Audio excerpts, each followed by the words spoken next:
A paz do Senhor Jesus Cristo, a todos vocês que me ouvem e que me assistem nesse momento, que Deus abençoe ricamente o seu coração. Eu estou aqui numa série de mensagens onde estou falando da importância do sangue do nosso Senhor Jesus Cristo.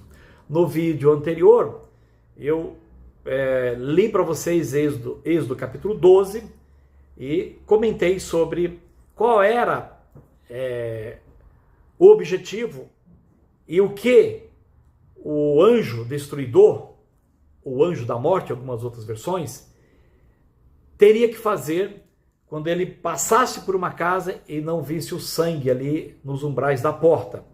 Então, foi dada a ordem por Deus, que ele mataria apenas o primogênito, ok? Deixei claro isso no vídeo anterior. E hoje eu quero aqui também trazer à vossa memória aí, que vocês pensassem o seguinte: todo aquele povo de Israel, os hebreus ali, eles estavam ali já escravos, mais de 400 anos, 430 anos, média ali. Então lá ainda não estava escrito o livro de Gênesis, não estava escrito o Pentateuco, porque quem escreveu o Pentateuco foi Moisés, vocês sabem disso. E Moisés só começou a escrever o Pentateuco, isso depois que ele se converte, depois que o povo é liberto e depois que Deus leva eles para o deserto. É a partir dali que ele sobe, ali no Monte Sinai, aonde ele recebe os 10 mandamentos, ok? E aí ele começa a escrever tudo aquilo que Deus tem falado com ele para orientar o povo como deve agora servir a Deus, adorar a Deus e como deve se comportar. Por que você está falando isso, pastor? Então, por que eu estou falando isso? Porque eu quero que você pense, voltando na 10ª praga, em que o povo ainda é escravo, e eles não tinham conhecimento nenhum da lei, eles não tinham conhecimento nenhum dos 10 mandamentos, porque nem fora dado ainda para Moisés. Correto ou não? Se você seguir ali a ordem da história, eles não têm nada disso. Então, queridos, eles só restava obedecer o que Deus está falando para Moisés naquele instante. Olha, vai vir um anjo aí, destruidor, e vai matar o primogênito se não tiver sangue nas portas. E tem que ser um sangue de cordeiro sem defeito. Então, beleza, então vamos colocar. Mas depois eu quero entender isso. E depois Deus vai explicar isso como hoje nós sabemos. E olha que nós estamos no século 21, ok? E temos tanto que aprender ainda, amados? Mas o que eu quero chamar a atenção de vocês é o seguinte: ali, dentro daquela casa, aonde já tinha o sangue e todos entraram, cada um conforme a família lá, queridos, ali tinha pessoas, hebreus, o povo de Israel. Inclusive tem até alguns egípcios, que a Bíblia fala que eles creram lá e também foram ali para o meio dos hebreus ali e ficou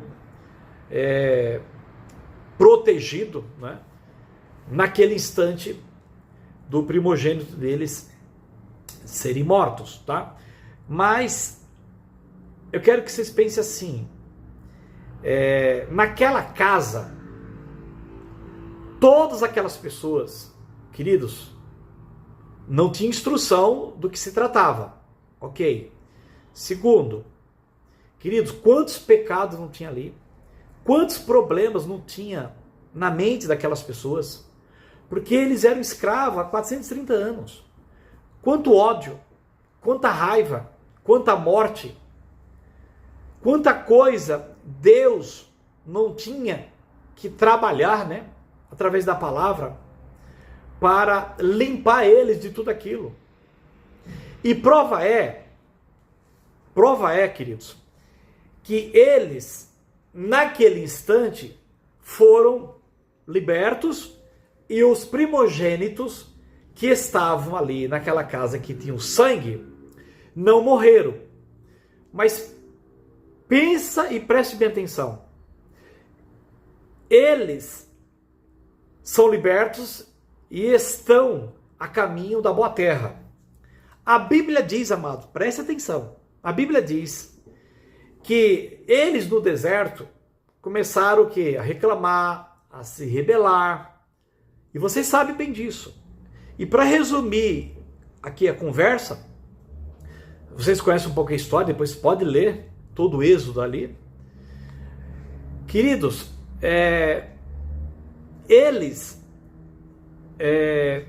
não creram na palavra que Deus dava para Moisés, até quando estavam próximos para entrar na boa terra. Eles não creram, tiveram medo dos gigantes, e aí então queriam, aí levantaram ali contendas. E vocês lembram ali dos 12 espias? Só Josué e Caleb que de fato creu, os outros não creram. E aquela rebeldia toda, Deus deu a ordem para Moisés dar a meia volta, e eles ficaram 40 anos rodando no deserto.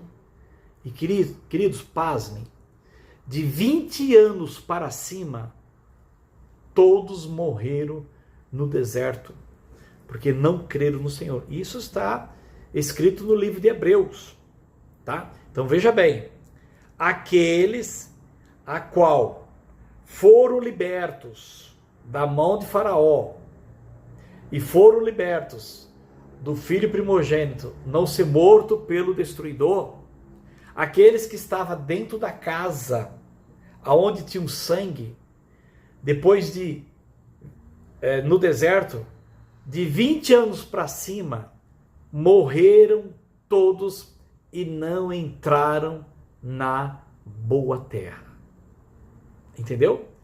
Então, pense no que eu estou te dizendo, para que você avalie cada vez mais a sua vida, e eu a minha, você a sua, que por um lado, você creu, tomou posse do sangue de Jesus que foi derramado na cruz, ok? Você creu, você tomou posse.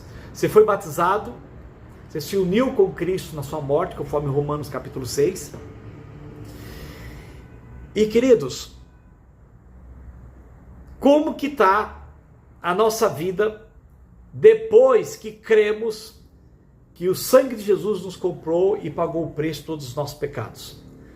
Será que nós também não estamos rebeldes, reclamando, murmurando e até mesmo desobedecendo a palavra de Deus?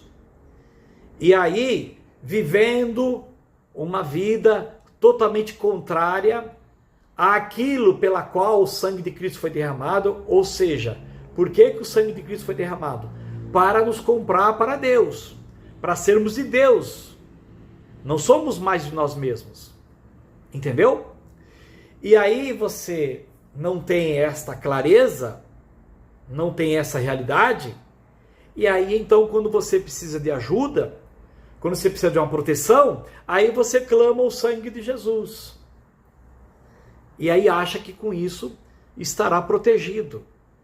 Não é isso que tem ocorrido na grande maioria, ou seja, sabe da história, sabe o que ocorreu com Moisés aqui, mas esquecem que no deserto muitos morreram, que o livro de Hebreus diz que eles foram desobedientes e aí não entraram na boa terra. E eles serviram de advertência para todos nós e continuam servindo de advertência até hoje, para que a gente também tome cuidado, para que não sejamos desobedientes. E aí muitas das vezes nós não estamos querendo obedecer os mandamentos do Senhor, mas é lógico que temos necessidades, temos dificuldades, temos doença, temos opressão, tem alguns até que estão ficando endemoniados, e aí, lógico, quer uma resolução rápida, quer uma solução rápida. Então, por que eu estou falando isso? Porque muitos cristãos de várias denominações, do Brasil todo e fora, têm me procurado aqui para pedir ajuda, porque eles creem no Senhor, ok? O sangue de Jesus foi derramado e perdoou os pecados dele, sim, é um fato.